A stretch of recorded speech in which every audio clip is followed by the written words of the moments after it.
enough is enough already.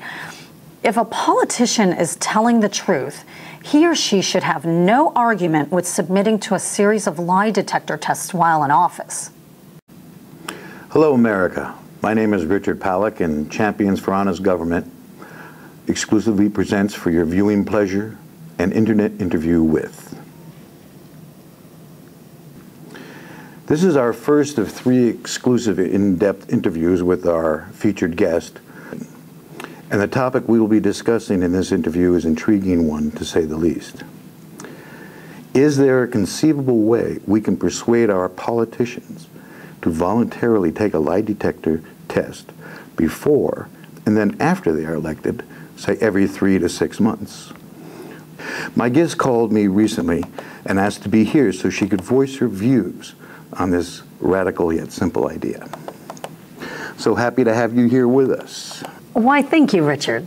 What prompted you to ask for an interview with Champions for Honest Government? Well, a close friend of mine had received one of the publications from championsforhonestgovernment.com that featured an article about the feasibility of finding politicians who would be willing to take a lie detector test on a regular basis to demonstrate in a radical yet practical way that we're not being lied to or scammed. I thought it was a great way for the voter and the country to be protected from corrupt politicians. Since I'm associated with Champions for Honest Government and we both agree with the concept, let me play devil's advocate with you for the benefit of those watching who might be a bit skeptical about the idea in general. As was I, Richard, when I first heard the idea from my friend. But after I read the proposal in its entirety, I came to the same conclusion that so many who have read it before me have come to. We actually can have elected representatives voluntarily take a lie detector test to give us peace of mind. So you believe that we can persuade our present politicians to voluntarily take a lie detector test on a regular basis? Well, if we had to depend on the politicians we have today, it probably won't happen. But who says we have to wait for them?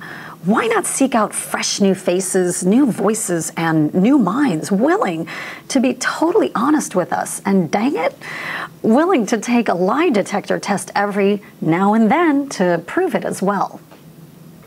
I want to probe your mind a bit later about what you just said, but first I want to look at the general skepticisms about the reliability of lie detectors. Many people don't think they are reliable. What do you say?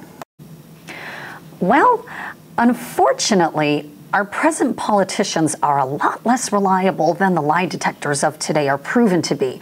But we keep voting that same dysfunctional group as a whole back into office. And that's mostly because we have no choice, because of the big political machines and money that dominate our political landscape. We only have who they throw in our faces to choose from. But to give you a better idea about the reliability factor of lie detectors, let's look at a few things here. Lie detectors were invented in the early 40s, about the same time as the computer was. And just look how far the computer has come along, and that alone says a lot. Not only are they being used today in business and local law enforcement, the FBI and CIA use them on a regular basis and test all their employees and agents. Why would a so-called unreliable tool for truth be used at all if it was not accurate enough to sniff out a well-trained spy or terrorist? I say, if lie detectors can catch a spy, then why not a run-of-the-mill lying politician? But some people can fool them. That's why they're not admissible in a court of law. True enough. But I'm not looking to prosecute politicians for lying to me. I just want to keep tabs on those rascals for my own peace of mind and protection. So if it becomes necessary, I can vote them out or recall them as soon as possible if they can't prove their honesty at least 98% of the time. Why 98% of the time? Because of the wonderful fact that less than 2% of the population can fool a lie detector test.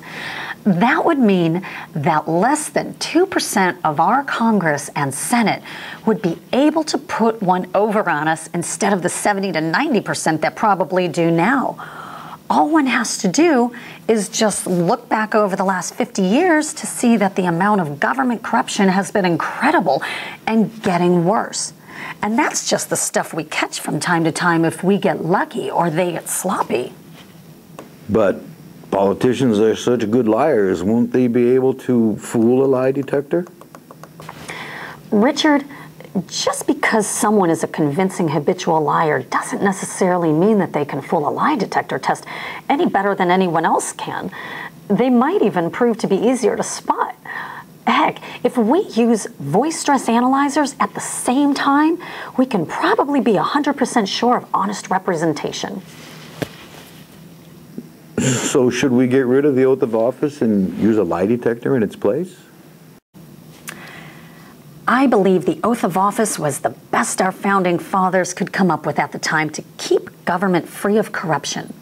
And that's simply because the fear of God's wrath carried a lot more weight back then than it seems to today.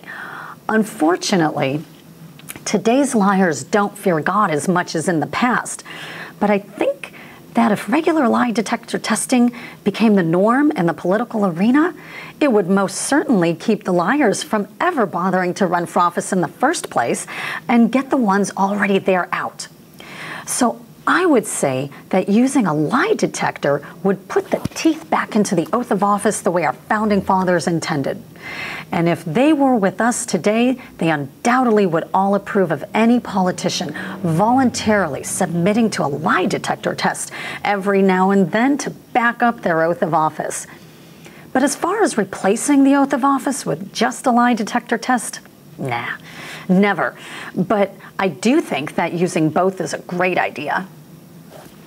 Is it a bit insulting to ask a politician to take a lie detector test to prove he's being honest with us?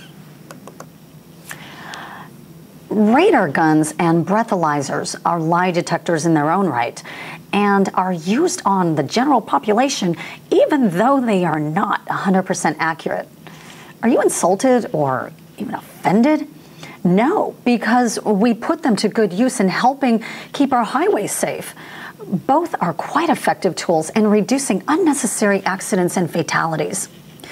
Isn't honesty in government a safety issue that could be addressed with the use of lie detectors to deter and catch offenders? Before another round of corruption and scandals jeopardize, weakens, or further corrupts the integrity of our great nation. Corruption from within killed Rome at the height of its existence, don't you know? I would say that radar guns and breathalyzers, even though they are not 100% accurate, are accepted simply because they do not deter speeding and or drunk driving, because doing those things are an unnecessary hazard and not acceptable in our society. So too should having a liar for a congressman or a senator or even a mayor be just as unacceptable in our society. The big question here, Richard, is would the use of lie detectors catch or even deter our elected officials from lying and cheating at will? But these guys are supposed to be slick liars. We expect it and unfortunately accept it as part of our political past and culture. Well, where is that written in stone? Just because our political system has been corrupted doesn't mean it has to stay that way forever. And just because we learn to live with it doesn't mean we have to continue to put up with it.